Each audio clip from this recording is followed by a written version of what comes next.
الحمدللہ رب العالمین والصلاة والسلام علی سید الانبیاء والمرسلین اما بعد فاعوذ باللہ من الشیطان الرجیم بسم اللہ الرحمن الرحیم وما ینطق عن الہوی ان هو الا وحی یوحی۔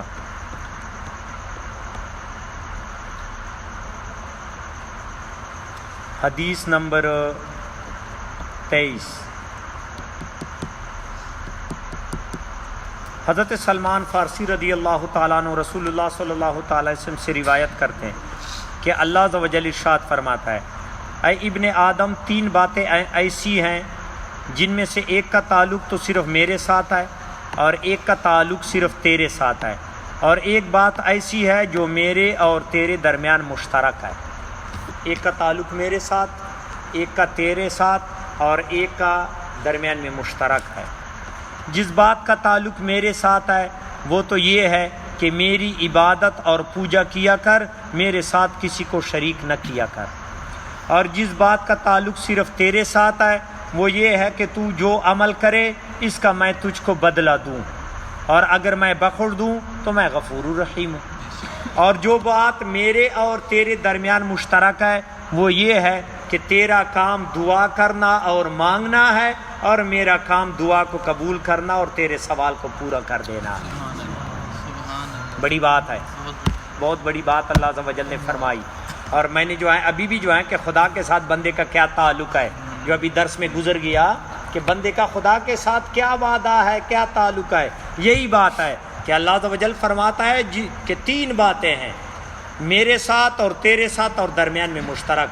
جو میرے ساتھ ہے تو میری عبادت کرے، میرے ساتھ کسی کو شریک نہ کرے، شرک سے بچو، شرک سے بچو، شرک سے بچو۔ اور دوسری بات جو تیرے ساتھ ہے، تو جو عمل کرے گا میں بدلہ دوں گا، یہ نہیں کہ تیرے عمل کو میں ضائع کر دوں۔ فَمَن يَعْمَلْ مِثْقَالَ ذَرَّةٍ خَيْرًا يَرَهُ وَمَن يَعْمَلْ مِثْقَالَ ذَرَّةٍ شَرًّا يَرَهُ۔ ذرے کے برابر بھی تو نیکی کرے تو اس کا اجر پائے گا، اور ذرے کے برابر بھی تو نے شر کیا، گناہ کیا، اس کا جو ہے نقصان بھی تو پائے گا۔ تو جو بھی تو عمل کرے وہ اس کا بدلہ میں دوں گا، اگر میں چاہوں تو بخش دوں کہ میں غفور الرحیم ہوں، میں پروردگار ہوں۔ اور جو مشترک ہے تو مجھ سے مانگا کرے میں تجھے عطا کر دوں گا۔ جو ہم کسی غیر سے مانگنے کے لیے جائیں، کیا اس نے ہم پر اپنے فضل کا دروازہ بند کر دیا کہ ہم غیر کی طرف نگاہ اٹھاتے ہیں؟ سمجھ میں بات آ گئی؟ ہاں، پیروں پیغمبروں سے مانگنا، میں اس کا مخالف نہیں ہوں، لیکن اللہ عز و جل نے ہم سے اپنا دروازہ بند کر دیا کہ ہم پیروں کی طرف نگاہ اٹھائیں یا بزرگوں کی طرف۔ رسول اللہ صلی اللہ علیہ وآلہ وسلم کی طرف نگاہ تب اٹھاؤ کہ وہ ہمیں اللہ تک پہنچائے۔ جب اللہ تک پہنچانے والا تعلق نہیں ہے تو دنیا داری والا یہ کون سا اسلام ہے؟ حضور غوث پاک سے جو ہے، ولی اللہ سے، داتا صاحب ہے، بزرگان دین ہے، ان کی بارگاہ میں جانا ہے تو اس نیت سے جاؤ کہ یہ اللہ کا ولی ہے، مجھے بھی ایسا ہی بنا دے پروردگار، اس کا جو خدا کے ساتھ تعلق ہے میرا تعلق ایسے بنا دے۔ تو پھر ایک وقت آئے گا تیری بارگاہ میں لوگ آئیں گے، قرب پائیں گے۔ جب تو اس سے مانگتا ہے کیا پروردگار نے تیری دعا کو رد کر دیا؟ تیری جو ہے وسیلہ جائز ہے، وسیلہ جائز ہے، وسیلے کی ممانعت نہیں ہے۔ خدا کی بارگاہ میں بزرگان دین کا وسیلہ، رسول اللہ صلی اللہ علیہ وسلم کا ولی، بلکہ وسیلے کے بغیر تو کوئی دعا قبول ہی نہیں ہو سکتی۔ وسیلہ تو بالکل ایسا ہے، دیکھیں ہم درود پڑھتے ہیں تو رسول اللہ صلی اللہ علیہ وسلم کا تذکرہ خدا کی بارگاہ میں کر کے دعا کرتے ہیں۔ نماز پڑھ لیا، وَعَلَىٰ عِبَادِ اللَّهِ الصَّالِحِينَ، صالحین کا تذکرہ کر لیا تو وہ یہ وسیلہ ہی ہو گیا۔ کہ وسیلے کے بغیر تو دعا مانگنا ہی ایسے ہے جیسے ایک کاغذ پہ سٹیمپ نہ لگا ہوا ہو۔ سرکاری کاغذ پہ سٹیمپ ہوتا ہے تو قابل قبول ہوتا ہے، اگر سٹیمپ نہیں ہے تو ردی ٹوکری میں ڈالا جائے گا۔ جب آپ کی دعا میں وسیلہ نہیں ہے تو سمجھے میرا دعا بھی قبولیت کے درجے کو نہیں پہنچی۔ اولیاء انبیاء کا وسیلہ، لیکن مانگنا خدا سے ہے، مانگو خدا سے۔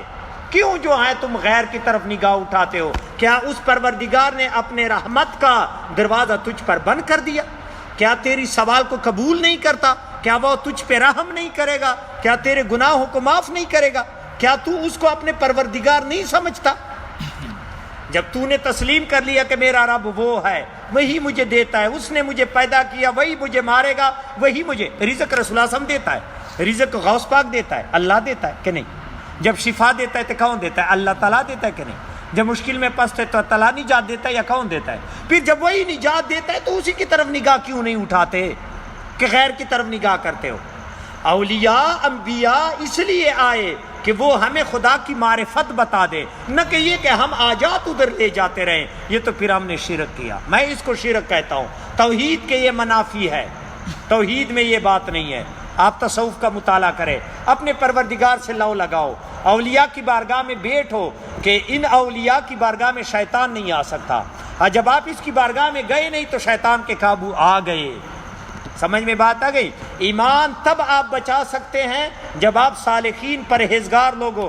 جب آپ کا ہاتھ کسی پیر کامل کے ہاتھ میں ہوگا تو پھر شیطان کے وار سے تو بچ گیا۔ جب آپ کا ہاتھ کسی ولی اللہ کے ہاتھ میں نہیں تو شیطان کے قابو آ گیا، کیونکہ ریوڑ سے جب بکری جدا ہو جاتی ہے تو درندہ کھا لیتا ہے، جب ریوڑ کے اندر ہوتا ہے تو رکوالی والا جو ریوڑ والا ہوتا ہے چرواہا، تو پھر جو ہے وہاں بیڑیاں نہیں آ سکتے۔ یہ اولیاء انبیاء، ہم ریوڑ ہیں، وہ ہمارے بچانے والے ہیں۔ سمجھ میں بات آ گئی؟ تو پھر جب ہم ان کے زیر سایہ رہیں گے تو شیطان کے شر سے بچیں گے، اور جب ان کے سائے سے ہم ہٹ گئے تو شیطان نے قابو پایا۔ سمجھ میں بات آ گئی؟ تو اس کے نیچے رہتے ہوئے ہم نے مانگنا خدا سے ہے اور اس کا وسیلہ دینا ہے کہ لائی میں اس کے زیر سایہ رہتا ہوں، پروردگار مجھ پہ فضل کر دے، نہ کہ اس سے مانگنا۔ یہ شرک میں آتا ہے، میں اس کو شرک کہتا ہوں۔ تم لوگ جو بھی کہتے ہو، تمہارا اپنا عقیدہ، میرا اپنا عقیدہ۔ میں توحید پرست ہوں اور اولیاء کا ماننے والا، اولیاء سے جدا نہیں ہوں۔ میرا یہ ہاتھ حضرت شیخ عبد القادر جیلانی کے ہاتھ میں ہے، اگر میرا ہاتھ اس میں نہ ہوتا تو میں کب کا گمراہ ہو چکا ہوتا۔ میں اس لیے جو ہے خدا کا شکر ادا کرتا ہوں کہ اس نے میرا ہاتھ ایک غوث زماں کے ہاتھ میں دے دیا اور مجھے اپنے قرب تک اور اس بات تک پہنچایا۔ سمجھ میں بات آ گئی؟ تو ہاتھ جتنا آپ کا مضبوط ہوگا، سمجھ میں بات آ گئی، وہ آپ کو مقام قرب میں پہنچا دے گا۔ اور جب ہاتھ آپ کا چھوٹ گیا، شیخ سعدی کی مجھے بات یاد آ گئی۔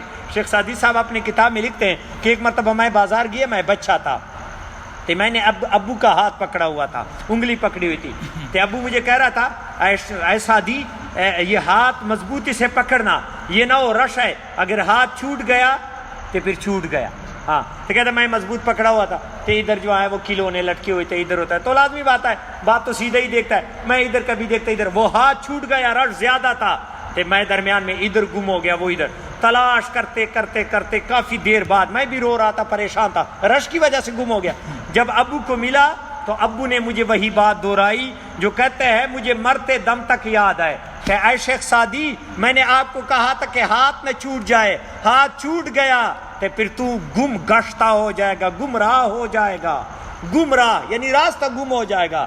تو اس طرح پریشان تھا، میں بھی پریشان تھا، اگر ہمارا ہاتھ مضبوط ہوتا تو کبھی بھی جو ہے کہ اولیاء کے ہاتھ میں ہاتھ ہو تو کبھی شیطان قابو نہیں پہ آ سکتے، کبھی راستے سے بھٹک نہیں سکتے۔ سمجھ میں بات آ گئی؟ لیکن ہمارا مدعا، ہمارا مقصد وہ پیر نہیں ہے، وہ پیغمبر نہیں ہے، ہمارا مدعا مقصد پروردگار کو پانا ہے، سمجھے، اپنے رب کو راضی کرنا ہے۔ جب اپنا اللہ تعالیٰ کو ہم نے پا لیا، اپنا قرب جو ہے وہ مل گیا، تو ان نبیوں اور ان ولیوں کے صدقے سے انہی کے راستے پہ چلتے ملتا ہے، ٹھیک ہے، اور راستہ کوئی جاتا ہی نہیں۔ خالق تک جانے کا راستہ ہی ان اولیاء کا ہے، اور راستے میں شیطان ڈاکو بیٹھا ہوا ہے، وہ تیرے ایمان پہ ڈاکہ کر کے جو ہے تجھے لوٹ لے گا، وہاں پچھتانے کسی اور کچھ نہیں۔ تو اولیاء سے تعلق رکھتے ہوئے گاڑی چلتے چلتے اپنے آگے سٹاپ تک پہنچ جائے، نہ کہ راستے میں کڑے رہے تو پھر منزل مقصود تک تو نہیں پہنچے۔ تو منزل مقصود ہمارا پروردگار کو پانا ہے۔ تو اسی حدیث پاک میں یہی ہے کہ خدا کے ساتھ شریک نہ کرو، اور اللہ عز و جل جو تو عمل کرے گا اس کا بدلہ تمہیں ملے گا، اور تیرا مانگنا خدا نے تیرے دعا کو قبول کرنا۔ سمجھ میں بات آ گئی؟ جب اللہ تعالیٰ نے قبول کرنا ہے تو پھر غیر سے سوال کیا؟ اولیاء کا وسیلہ دیا کرو، ان کے راستے پہ چلو، اللہ عز و جل کا قرب ملے گا۔ وما علینا الا البلاغ المبین۔ اسی میں ایک پہلے سوال ہے کہ اس کا دعا، اس حدیث کا جو تیسرا حصہ ہے کہ تم مانگو اور میں عطا کروں گا، اس میں اللہ تعالیٰ نے اس حصے کو دو حصوں میں ڈیوائڈ کر دیا، آدھا ایک ہمارے ذمہ ہے اور ایک ہمارے ذمہ کے ہم نے مانگنا۔ جب ہم مانگتے نہیں ہیں، وہ بزرگ کہنے رہتا مانگتے غیر سے ہو اور شکوے خدا کے کرتے ہو۔ مانگتے غیر سے ہو اور شکوے خدا کے کرتے ہو. تو خدا سے صدق کے دل سے مانگے, کیوں نہ دے گا؟ رات کے وقت تہجد کے وقت 2 رکعت نفل پڑھا, سجدے میں گر جائے, پروردگار اس وقت تک میں صد نہیں اٹھاؤں گا, کیا میں تیرا بندہ نہیں؟ کیا تو نے مجھ پہ احسان نہیں کیا, مجھے پیدا نہیں کیا؟ کیسے نہیں دے گا؟ آزما کے دیکھ لو. آزمانا کیا, آزمانا تو کفر ہے, جا کے دیکھ تو لو.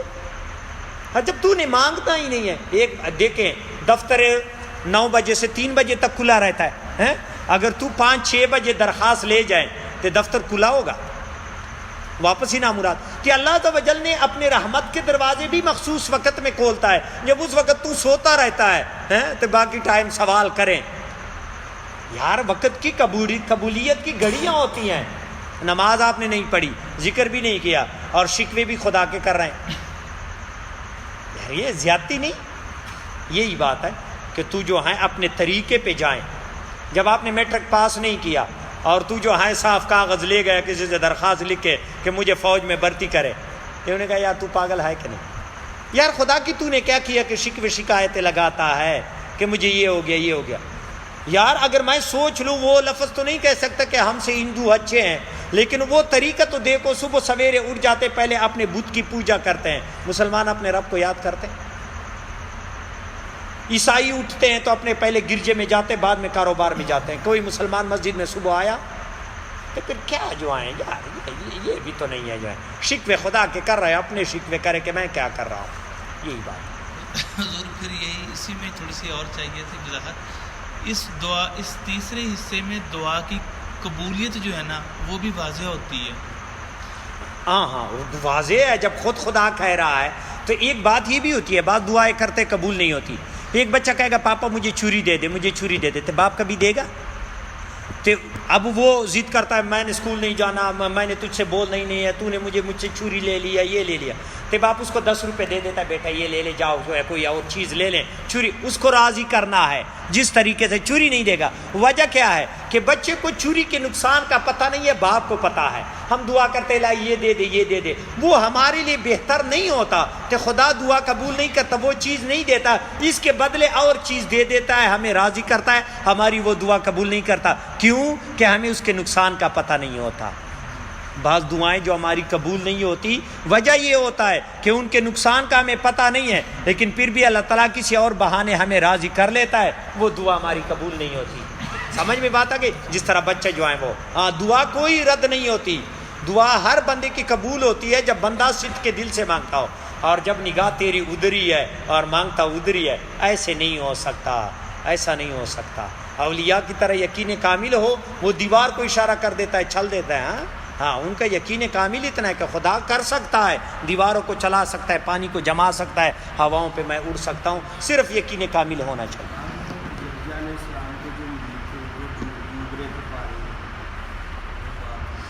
کون سی؟ ہاں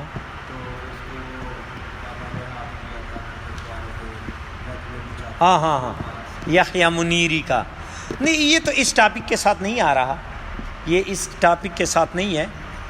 وہ تو مرید صادق اور پیر کامل کی بات ہے, کہ یحییٰ منیری کا جو ہے وہ مرید صادق تھا, وہ پانی میں گر گیا تھا اور آپ نے ہاتھ نکال کے بیٹھے جاتا. یہ